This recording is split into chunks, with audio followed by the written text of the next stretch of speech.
recipe. So ano kayang mangyayari mga kabikers sa pag pinagsama natin yung ating yeast at saka yung ating chili powder, kung lalaki ba yung tinapay natin or babagsak. So good morning mga kabiker. For today's episode, ang i-share ko ngayon ay gagawa tayo ng isang kakaibang recipe ng pandesal. Likas na sa atin yung pagiging mahilig sa maanghang, lalo na tayong mga Pinoy, mga ulam, kahit ano. For today's episode mga kabikers, gagawa tayo ngayon ng pandesal na maanghang. Kaya ang title ng video na to ay Spicy Pandesal Recipe. So ano kayang mangyayari mga kabikers sa pag pinagsama natin yung ating yeast at saka yung ating chili powder, kung lalaki ba yung tinapay natin or babagsak. So wala talang idea sa video na to mga kabikers. Gusto ko lang gumawa ng spicy na pandesal kasi masarap nga ng pag maanghang. So huwag natin masyadong patagalin. Puntahan na natin yung ating mga ingredients. Let's go! So ito nga mga kabikers yung ating ingredients sa ating spicy pandesal. So kalahating tubig. So ilagay lang natin sa ating bowl. 100 grams na brown sugar. Kahit anong kulay ng asukal pwede. Tapos maglagay tayo ng isang kutsara na dry yeast. Tapos asin.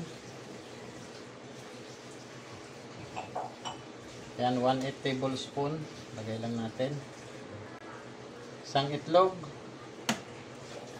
So sama lang din natin dyan. Tapos tunawin muna natin yung ating asukal pati yung ating asin.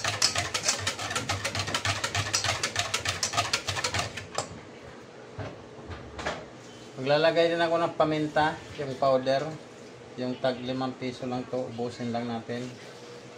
Bale ito yung ating magiging, imbis na malunggay, paminta.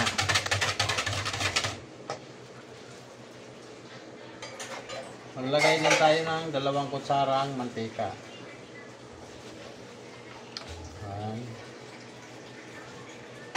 So, yan natin. Alsa kaya ito mga kabikers pag pinagsama yung maanghang pati yung ating dry yeast. Tapos maglagay tayo ng margarine. 50 grams yan mga kabikers. So, i-mix lang natin. Sama lang natin yan sa pag-mix. Yan.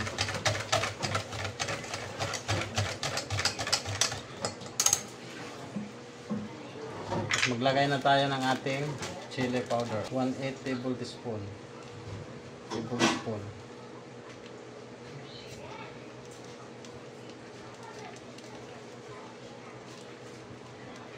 So ayan, ganyan lang karami. Mga 1/8 tablespoon.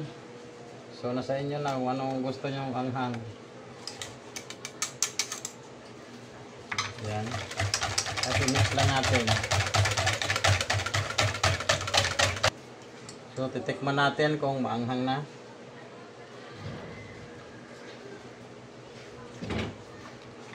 Kulang pa. Kaya maglagay pa tayo ulit. So, balik kalahating kutsara na chili powder.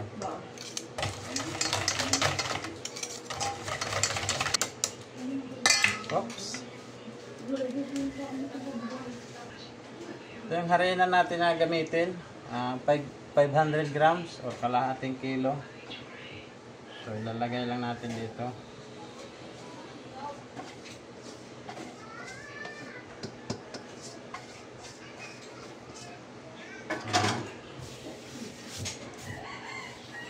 Tapos i-mix lang natin. Tikman nga natin kung maanghang na.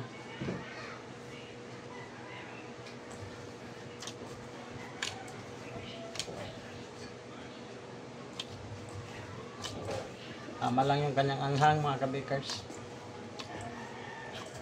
So tingnan natin yung ano yung mangyayari dito sa pandesal natin, kung alsa to hindi. So ang gawin ko dito, i-roller ko muna ito mga kabikers. Update ko lang kayo. So yan mga bakers, tapos na. Lagyan natin ng kunting margarine para ano, siya matuyo.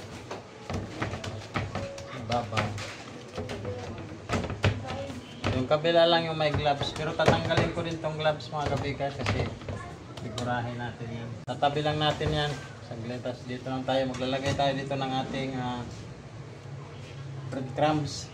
Ito, breadcrumbs. So ito na yung ating breadcrumbs. Tapos lalagyan din natin ng ating ano, yung chili powder, konti lang. Tapos i-mix lang natin.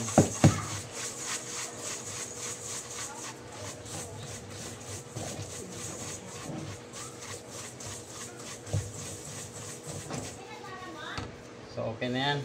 Puputulin ko na to. So magtatanggal na tayo ng ating gloves kasi hindi natin yan mapipigura.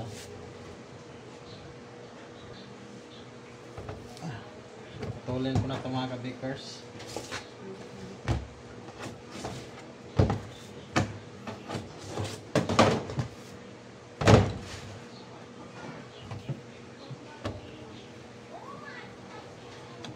So yung laki, kayo nang bahala. Sa akin naman 50 grams. So pwede nyo i-baston. Kayo na po bahala kung ano yung gusto nyo na design. So natigura ko na siya mga kabakers. Ganito lang. Yan, papalit pa ganun lang siya. Ilagay natin dito sa ating breadcrumbs.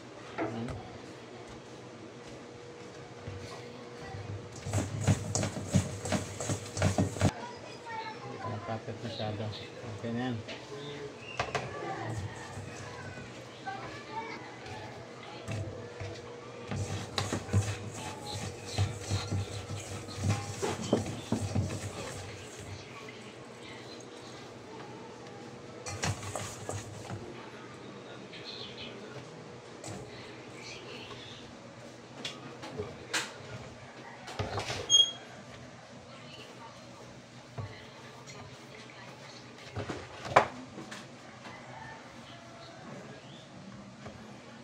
Yan mga kabakers, ito na yung ating spicy pandesal. Palsahin lang muna natin ng 1 and a half hour. So yan mga kabakers, 2 oras natin na palsa. Malaki na siya. Okay na rin yung kanya alsa. Ayan o. Ito na yung ating spicy pandesal. So kung makikita mo para siyang munay kasi binilog natin yung kanyang figura. So yan o, maganda rin naman kanyang alsa. So bala nagpainit na rin ako ng oven. Lulutuin ko lang ito. Siguro mga 15 minutes. Update ko na lang kayo mga kabakers. Tingnan natin kung ano yung hitsura niya pag maluto. Kung okay siya. Yan, update ko lang kayo maya.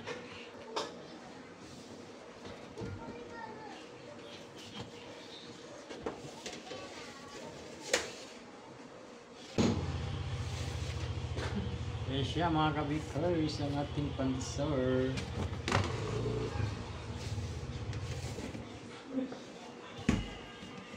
Bango.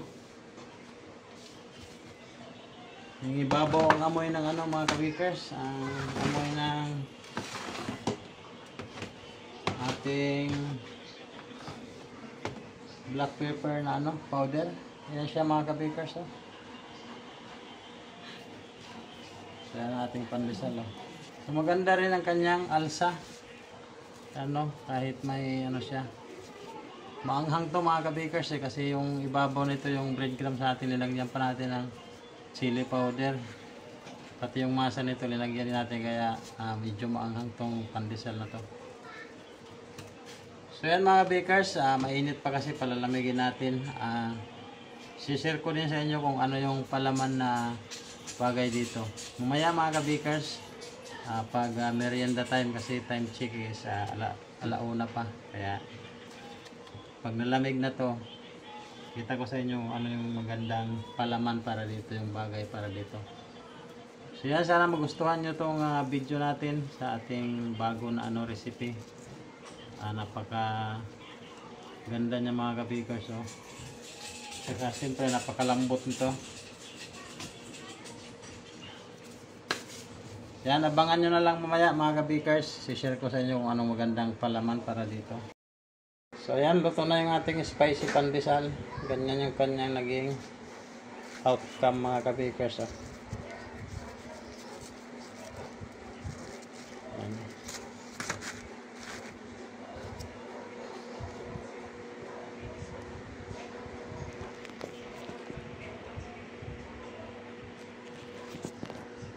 Pwede ito pang business din. Ayan o. Spicy pandesal. So yan mga kabakers, ito na nga yung ating spicy pandesal. Ayan o. So spicy pandesal natin. Merienda na tayo ngayon. Time check is 5:30 na. So ang ipapalaman natin dyan mga kabakers ay ito. Sardinas, yung Lego na green. Kasi mas masarap to i-partner dito kasi maanghang na to siya. Ayan. Tapos meron tayo ditong kape. Ayan. Puro yan na kape mga kabakers. Mas masarap yan. Ayan. Ayan ang ating Lego sardines. Baka naman. Ayan.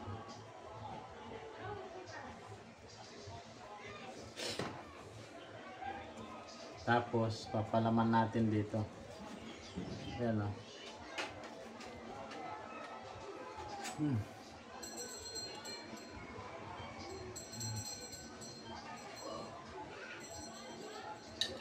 Lagyan natin ng konting sauce.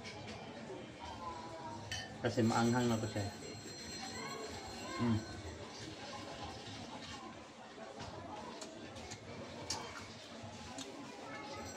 Perfect. Sarap.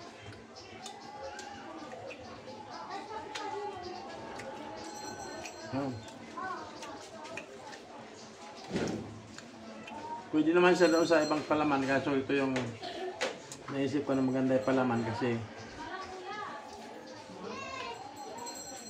maanghang kasi itong pandesal natin.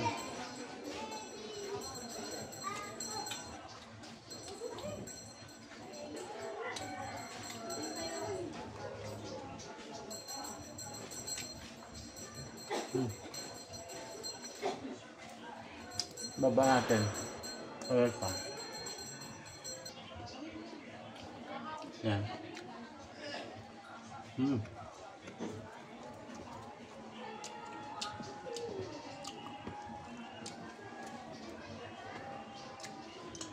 Kaya yung hapunan. Yan.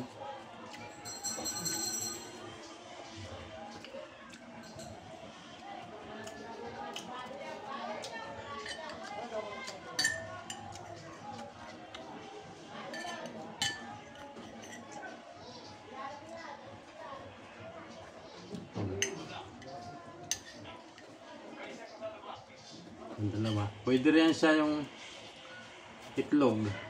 Sarap na yung palaman dito, itlog. Pero yung mga direct rib, pati yung matatamis na palaman is pwede rin naman siya, kaso nga lang medyo maanghang yung pandesal natin.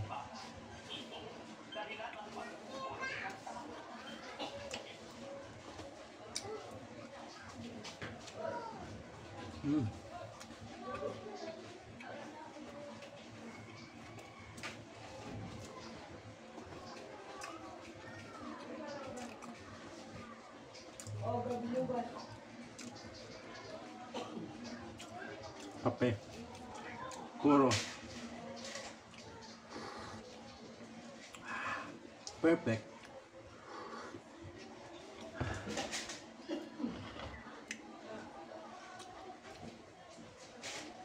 So yan mga kabakers, hanggang dito na lang. Maraming salamat sa nagustuhan nyo itong video. Subukan nyo mga kabakers, napakasarap ng pandesal na to. Maanghang siya. Kaiba yung kanyang lasa. Ganito lang, maraming salamat.